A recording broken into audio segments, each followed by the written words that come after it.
بسم الله الرحمن الرحيم. الحمد لله كما ينبغي لجلاله وعظيم السلطان، وصلى الله وسلم وبارك على محمد بن عبد الله النبي الأمي وعلى آله وصحبه ومن سال بسيده واهتدى بهديه إلى يوم الدين. أما بعد، baganda bange ab'ebitiibwa, mu musomo gwaffe gwayita ogw'olukomera saabakomera twayogera ku dduwa eyingira mu nnyumba, naye waliwo muganda wange eyantegeezezza obuzibu obuli ku hadisi eyo nga nali saakifaako. Olw'ensonga waliwo edduwa ze twayiga okuva emabega ne tugenda nazo nga tetufuddeeyo kuddamu kwetegereza abaffe zoogerwako ki. Kati edduwa eno eri mu kitabo kya Abu Dawuda, naye nga muganda wange bwe yaŋŋambye nti yakisomako nga abamanyi balaga obunafu bwa hadisi eno, ngenze nenjitunuulirako. Sheikh Albani rahimahullah hadisi eno yagyogerako fi tariqihi ala al-kalmu at-tayyib, bwe yali akola comments ku kitabo kya Sheikhul Islam al-kalmu at-tayyiba, kitabo kya adhkari na dua, kitabo kirungi nnyo naddala woba ofunye ekiriko tahqiqi eya Sheikh Albani oba abalala abakitunulamu. Kati mu kitabo ekyo al-kalmu at-tayyiba hadisi namba 62 at-tahqiqi athani. Kati Sheikh Albani agamba nti isnaduhu sahihi, olujegero lwayo lutuufu. Bwati we yasooka okwogera mu tahqiqi esooka, thumma bada li annahu munqati'. Kati oluvannyuma kyanneeyoleka, kyanzijira nenkitegeera nti ddala eno hadisi munqati'. Ebeera hadisi nga onorawi oba tabi teyayogera sahaba, nga teyayogera sahabi ono eyanyumya hadisi, kuba wakati wa nabbi sallallahu alaihi wasallama ne tabi wateekwa okubaawo sahabi, nga ono sahabi ono ye yaraba ku nabbi era ye yawulira ku nabbi, yanyumiza tabi nanyumiza omulala, omulala nanyumiza omulala, mpaka chaini lwetuuka ne tugisanga mu kitabo. Kati agamba nti nno hadisi eno munqati' ya kikuggu, teina sahabi. Agamba nti nno kuntu dhakartuhu fi ba'd al-ahadithi allati ustushhidat biha. Agamba nti nno hadisi eno nagyogerako nendeta hadisi ezigiwagira. Thumma bayyanatu dhalika fi hadith akhar bihadha sanadi fi dhaifa. Agamba nti nno oluvannyuma nekineeyoleka nenkizuula, obunyonyofu ne bujja gyendi, oluvannyuma nenkizuula mu hadisi endala nga olujegere luno olwa hadisi eno lujegere lunafu, era najiwe ennamba mu sirisira ahadithi ad-dhaifa namba 15,606 5606 mu sirisira ad-dhaifa. Kati Sheikh agenda maaso n'agamba nti wa dhakartu hunaka anna al-hafidhu ibn hajari istaghliba hadha al-hadithi wa dha'afahu li'illati ukhra ghayra qadiha. Agamba nti oluvannyuma, agamba nti nno mu sirisira ad-dhaifa hadisi eyo twajogerako ne tulaga nti al-hafidh ibn hajari asqalani rahimahullah hadisi eno yajogerako n'aginafuya olw'akamogo ke yagirabamu, naye ng'akamogo ako tekagittira ddala. Owulira ng'akamogo ako tekagittira ddala, li'illati ukhra ghayra qadiha, ng'akamogo ako tekagittira ddala. Kakati agamba nti nno wa annahu tanabbahu lil-inqita'i fi hadith akhar.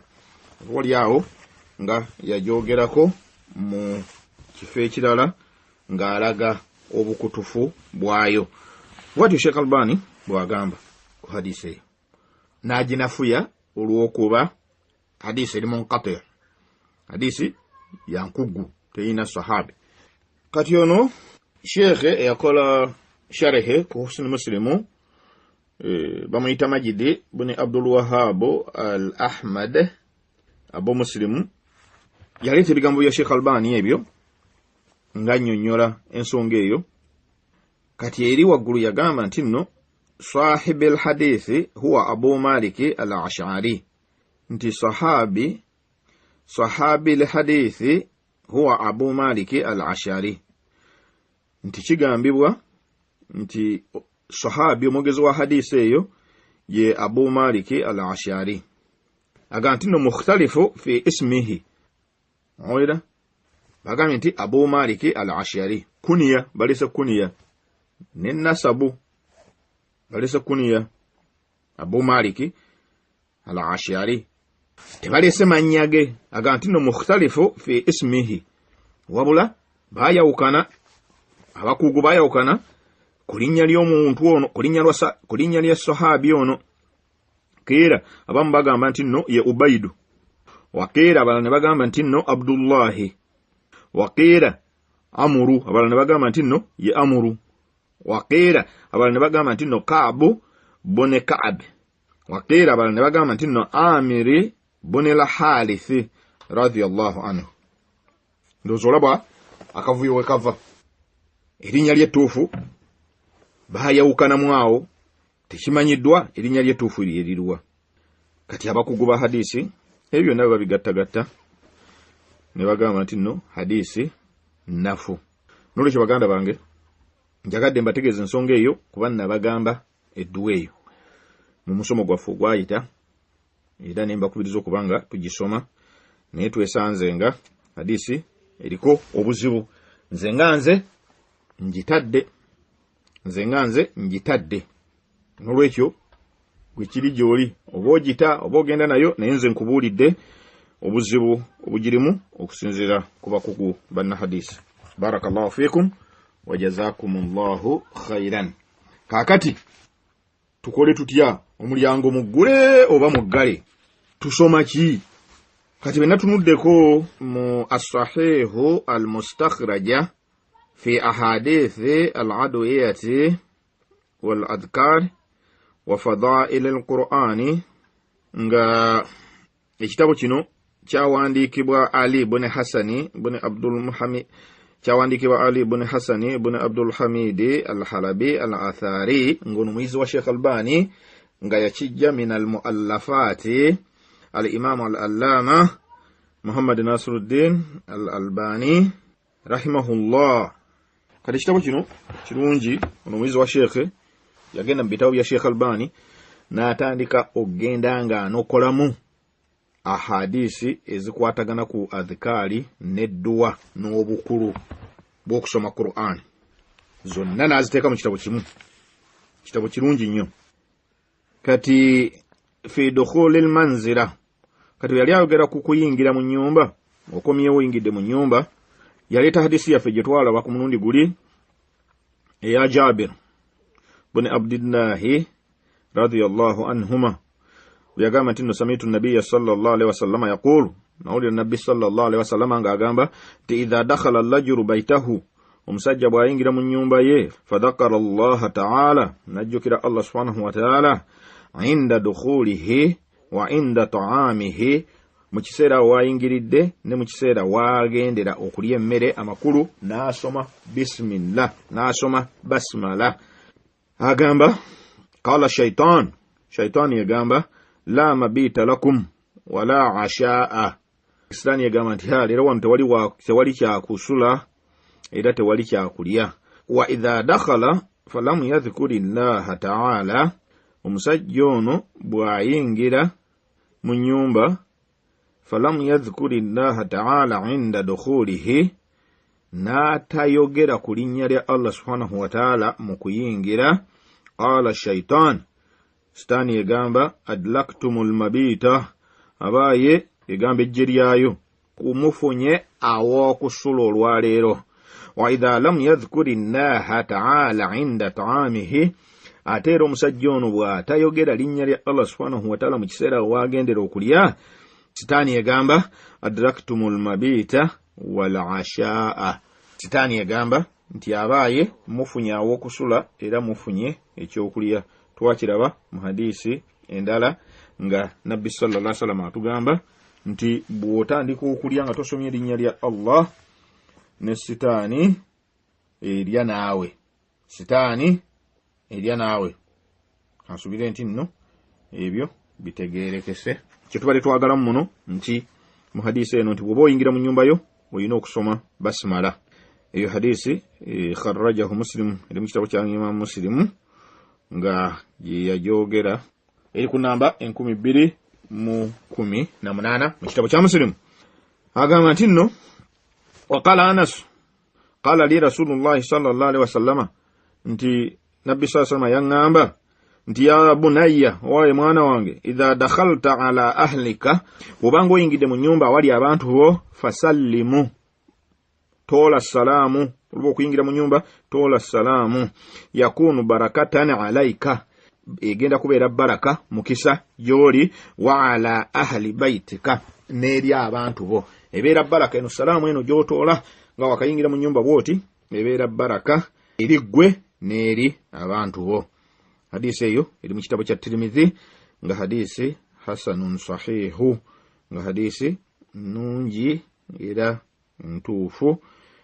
Tugezaako okulaba bujulizi obw'okusoma basmala nga tuyingira mu nnyumba n'okutoola salaamu. Eri hadisi gye twasose etugamba kusoma basmala nga tuyingira, then ene ya Anasi etugamba okutoolera abantu baffe salaamu. Kati mu hadisi endala yani Abi Umama radiyallahu anhu, ono Abi Umama agamba nti qala Rasulullah sallallahu alaihi wasallama, ombaka wa Allah yagamba nti thalathatun kulluhum dhaminun ala Allahi, ebintu bisatu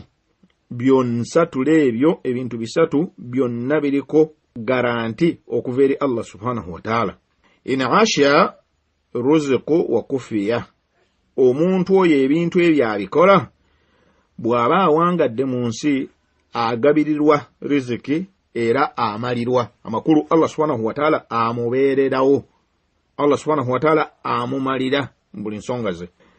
Wa in mata, ate bw'abanga afudde, adkhalahu Allahu aljanna, Allah subhanahu wa ta'ala amuyingiza ejjana.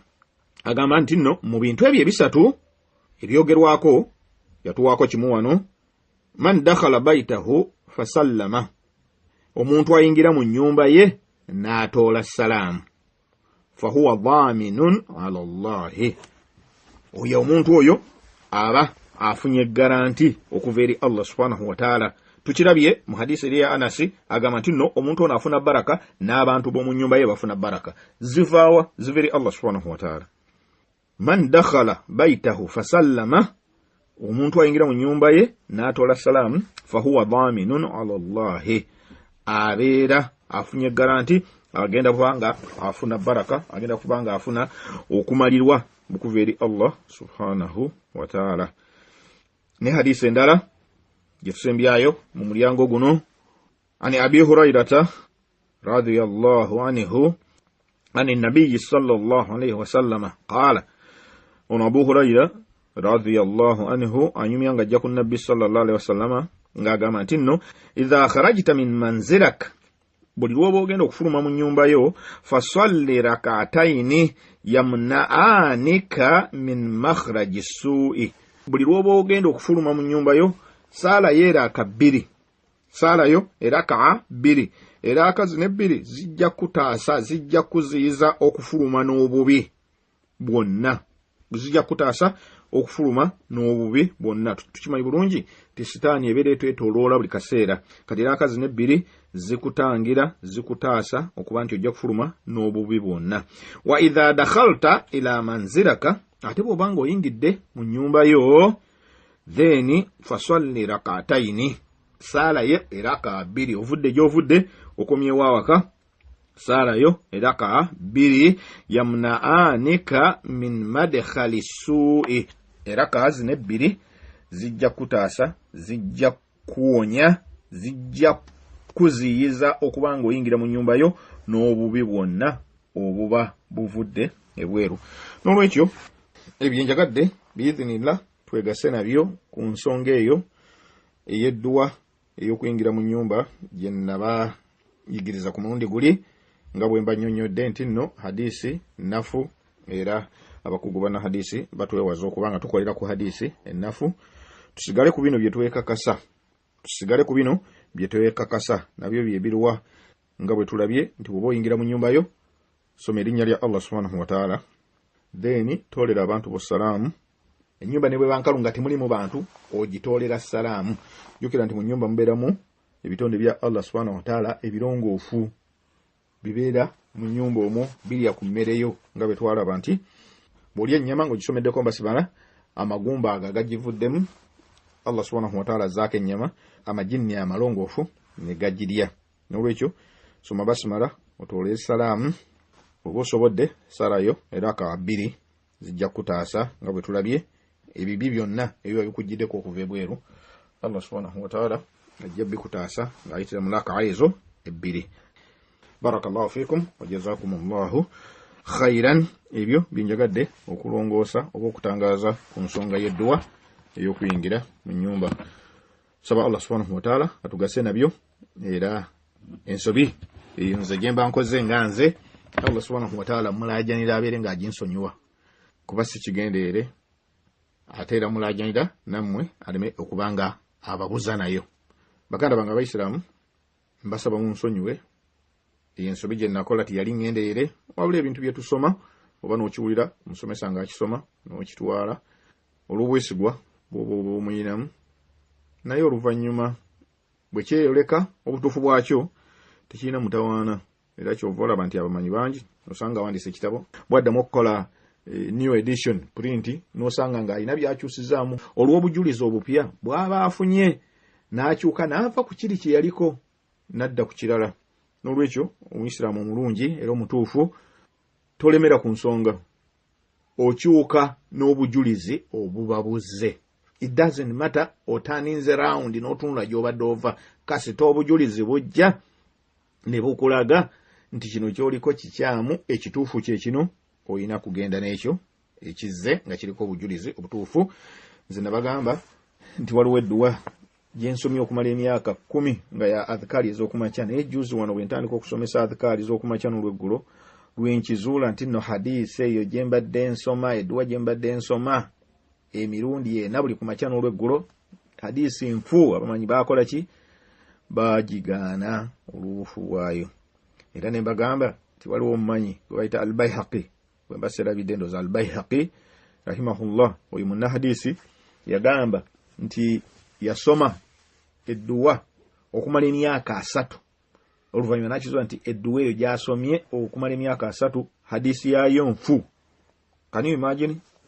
Hadiisi yaayo nfu era n'agireka. N'olwekyo muganda wange tolemerako twala ebyo byofunyeeko obujulizi ebyo gy'okusobola okuyimirira nabyo maaso ga Allah subhanahu wa ta'ala. Nsaba Allah subhanahu wa ta'ala atulungamye ffenna atulaga amazima nga mazima era atugabirire n'okugakolerako era atulage n'obukyamu nga ddala bukyamu era atugabirire okubanga tuweewala nga titujja bukolerako.